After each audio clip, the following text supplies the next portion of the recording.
خیبر پختونخوا کے وزیر بلدیات مینا خان اور معاون خصوصی اطلاعات شفیق نے سہیل آفریدی پر سانحہ 9 مئی میں ملوث ہونے کا الزام مسترد کر دیا۔ خیبر پختونخوا کے وزیر بلدیاتی امور مینا خان اور معاون خصوصی اطلاعات شفیق جان نے سول سیکریٹریٹ پشاور میں مشترکہ پریس کانفرنس کرتے ہوئے کہا کہ 9 مئی کو سہیل آفریدی پشاور میں تھے۔ سہیل آفریدی کے خلاف ایک بیانیہ بنایا جا رہا ہے۔ کابینہ کے پہلے اجلاس میں ریڈیو پاکستان واقعے کی تحقیقات کے لیے کمیشن کی منظوری دیں گے۔ جعلی کوارڈینیٹر اختیار ولی نے جعلی ویڈیو ٹی وی پر چلائی، حقائق توڑ مروڑ کر پیش کیے گئے۔ خیبر پختونخوا کے وزیر بلدیات مینا خان اور معاون خصوصی اطلاعات شفیق نے سہیل آفریدی پر سانحہ 9 مئی میں ملوث ہونے کا الزام مسترد کر دیا۔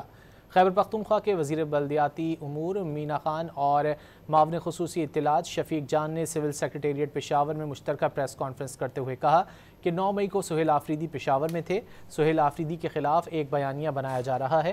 کابینہ کے پہلے اجلاس میں ریڈیو پاکستان واقعے کی تحقیقات کے لیے کمیشن کی منظوری دیں گے۔